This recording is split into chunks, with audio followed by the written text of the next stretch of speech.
which encompasses investing in people, investing in the economy, and investing in innovation.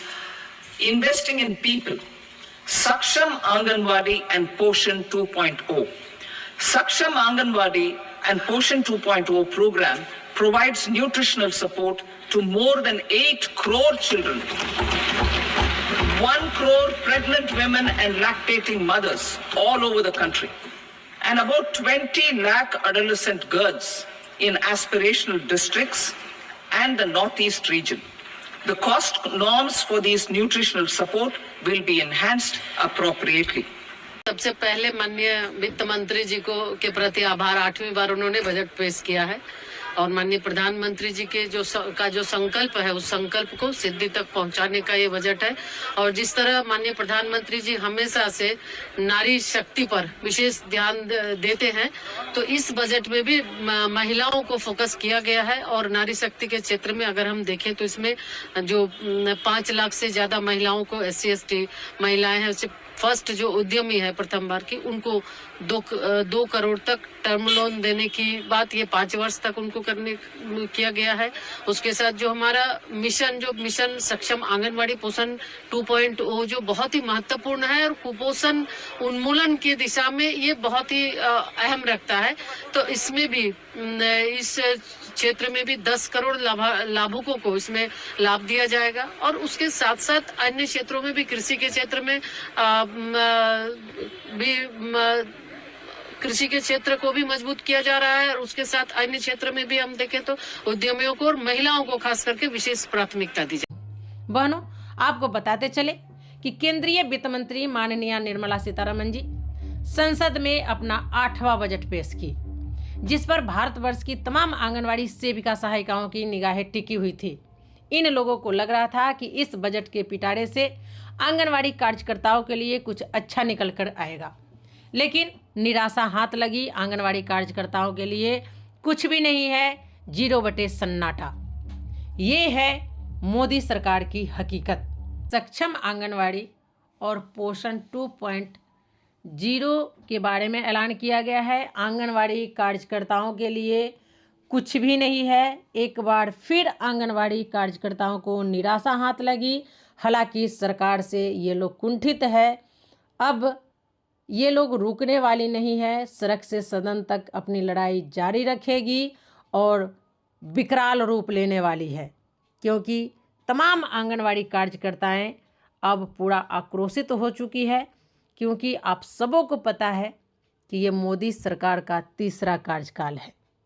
लगभग 11 साल बीत गया। इन्होंने पहली कार्यकाल 2018 में 1500 रुपये मानदेय बढ़ोतरी की, दूसरे कार्यकाल में 0 बटे सन्नाटा, और तीसरी कार्यकाल में जो इनका बजट पेश हुआ उसमें मोदी जी का 3.0 का पहला बजट पेश हुआ है। और इस दौरान सक्षम आंगनवाड़ी और पोषण 2.0 के बारे में इन्होंने ऐलान किया, लेकिन आंगनवाड़ी कार्यकर्ताओं के बारे में कुछ भी नहीं बोला। इनके लिए इन्होंने कुछ नहीं किया। हालांकि 4 अप्रैल 2025 तक बजट चलेगी। इसमें देखते हैं क्या होता है हम तमाम आंगनवाड़ी कार्यकर्ताओं के लिए। अगर इस बीच कुछ नहीं होता है तो इस बार आड़ या पाड़ की लड़ाई होगी, या तो सरकार या तो आंगनवाड़ी कार्यकर्ता। केंद्रीय वित्त मंत्री माननीय निर्मला सीतारमण जी संसद में अपना 8वां बजट और मोदी सरकार 3.0 का पहला बजट पेश किया। इस दौरान उन्होंने सक्षम आंगनवाड़ी और पोषण 2.0 का भी ऐलान किया। आखिर इस बजट में आंगनवाड़ी सेविका सहायिकाओं को क्या मिला? ठेंगा। जी नमस्कार, मैं सविता कुमारी यादव। आप भारतवर्ष की तमाम आंगनवाड़ी सेविका सहायिका बहनों का आपका अपना यूट्यूब चैनल सविता कुमारी यादव में हार्दिक स्वागत करती हूँ, नंदन करती हूँ, अभिनंदन करती हूँ। बहनों, आपको बताते चले कि केंद्रीय वित्त मंत्री माननीय निर्मला सीतारमण जी संसद में अपना 8वां बजट पेश की, जिस पर भारतवर्ष की तमाम आंगनवाड़ी सेविका सहायिकाओं की निगाहें टिकी हुई थी। इन लोगों को लग रहा था कि इस बजट के पिटारे से आंगनवाड़ी कार्यकर्ताओं के लिए कुछ अच्छा निकल कर आएगा, लेकिन निराशा हाथ लगी। आंगनवाड़ी कार्यकर्ताओं के लिए कुछ भी नहीं है, 0 बटे सन्नाटा। ये है मोदी सरकार की हकीकत। आपको बताते चले कि इस बजट में सक्षम आंगनवाड़ी और पोषण 2.0 के बारे में ऐलान किया गया है। आखिर इनका मकसद क्या है, इस योजना से किसको लाभ मिलेगा, इसके बारे में मैं आप लोगों को जानकारियां देती हूं।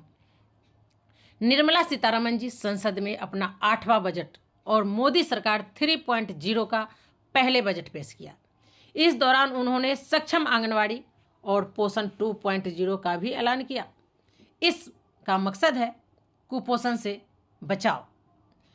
वित्त मंत्री निर्मला सीतारमण जी मोदी सरकार 3.0 का अपना 8वां बजट पेश किया है।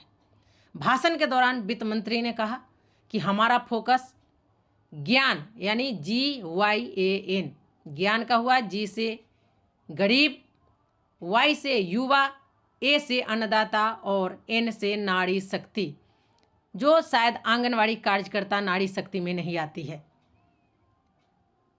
फिर से मैं आपको दोहरा दूं कि इन्होंने बजट पेश की, उस दौरान अपने भाषण में कहा कि हमारा फोकस है ज्ञान यानी कि गरीब, युवा, अन्नदाता और नारी शक्ति पर है।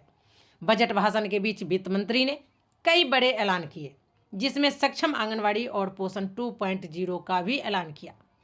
भारत सरकार की ये योजना मिशन शक्ति का हिस्सा है। इस योजना के तहत आंगनवाड़ी केंद्रों के जरिए पात्र लाभार्थियों को पूरक पोषण दिया जाता है।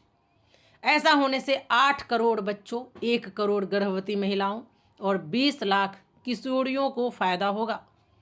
अब सवाल ये है कि आखिर कुपोषण क्या है, क्यों हो जाता है कुपोषण, कुपोषण होने पर लक्षण क्या है, इस सब के बारे में बताया गया है।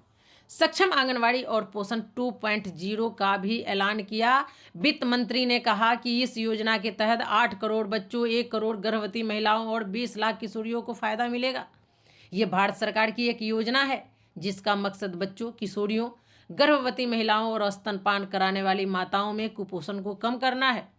इस योजना के तहत आंगनवाड़ी केंद्रों पर पूरक पोषण दिया जाता है। भारत सरकार की ये योजना मिशन शक्ति का हिस्सा है। इस योजना के तहत आंगनवाड़ी केंद्रों के जरिए पात्र लाभार्थियों को पूरक पोषण दिया जाता है। साथ में आंगनवाड़ी केंद्रों में आधुनिक सुविधाएं दी जाती है। इसमें और आगे बताया गया है, कुपोषण एक ऐसी कंडीशन है जब शरीर को आवश्यक पोषक तत्व नहीं मिलते हैं, यानी कुपोषण डाइट में होने वाला असंतुलन है। जब किसी व्यक्ति के पास बहुत या अधिक कम भोजन होता है और वह पोषक तत्वों से भरपूर नहीं होता है, तब वे कुपोषण का शिकार हो जाते हैं। इस समस्या की चपेट में दुनिया भर में लाखों लोग हैं। इसकी अनदेखी यह कई जानलेवा समस्याओं को जन्म दे सकती है। कुपोषण का एक मुख्य कारण पौष्टिक आहार की कमी होना भी है। दरअसल बच्चे कई जरूरी और पौष्टिक तत्वों को अक्सर स्वाद न होने की वजह से नहीं खाते हैं। ऐसे में वे जंक फूड खाते हैं, जिससे बीमारियों का खतरा बढ़ जाता है।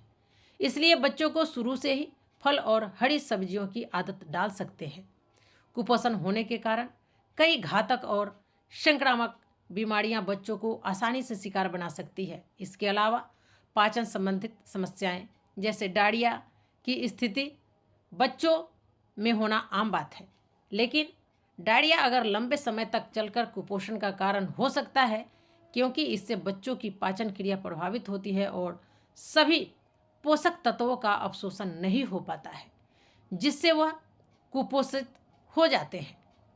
कई बार बच्चों का शरीर उम्र के हिसाब से विकसित नहीं हो पाता है और वे अपनी उम्र के बच्चों से पीछे रह जाते हैं। बच्चों में कुपोषण के कई लक्षण हो सकते हैं, जैसे पेट से संबंधित संक्रमण या बीमारियां होना, हर समय गुस्सा और चिड़चिड़ापन होना, भूख ना लगना और पेट खराब रहना, सांस लेने में दिक्कत होना, छोटी हाइट और सामान्य बीमारियों का लंबे समय तक ठीक ना होना, उम्र के हिसाब से वजन कम होना आदि। तो अब इसमें जो हेल्थ बजट 2025 पेश किया गया, इसमें सक्षम आंगनवाड़ी और पोषण 2.0 के बारे में ऐलान किया गया है। आंगनवाड़ी कार्यकर्ताओं के लिए कुछ भी नहीं है। एक बार फिर आंगनवाड़ी कार्यकर्ताओं को निराशा हाथ लगी। हालांकि सरकार से ये लोग कुंठित है। अब ये लोग रुकने वाली नहीं है, सड़क से सदन तक अपनी लड़ाई जारी रखेगी और विकराल रूप लेने वाली है, क्योंकि तमाम आंगनवाड़ी कार्यकर्ताएं अब पूरा आक्रोशित हो चुकी है। क्योंकि आप सबों को पता है कि ये मोदी सरकार का तीसरा कार्यकाल है, लगभग 11 साल बीत गया। इन्होंने पहली कार्यकाल 2018 में 1500 रुपये मानदेय बढ़ोतरी की, दूसरे कार्यकाल में 0 सन्नाटा और तीसरी कार्यकाल में जो इनका बजट पेश हुआ उसमें मोदी जी का 3.0 का पहला बजट पेश हुआ है और इस दौरान सक्षम आंगनवाड़ी और पोषण 2.0 के बारे में इन्होंने ऐलान किया, लेकिन आंगनवाड़ी कार्यकर्ताओं के बारे में कुछ भी नहीं बोला। इनके लिए इन्होंने कुछ नहीं किया। हालांकि 4 अप्रैल 2025 तक बजट चलेगी, इसमें देखते हैं क्या होता है। हम तमाम आंगनवाड़ी कार्यकर्ताओं के लिए अगर इस बीच कुछ नहीं होता है तो इस बार आड़ या पाड़ की लड़ाई होगी, या तो सरकार या तो आंगनवाड़ी कार्यकर्ता। तो चलिए आज के वीडियो में फ़िलहाल इतना ही, फिर मिलते हैं अगले वीडियो में कुछ और नई जानकारियों के साथ।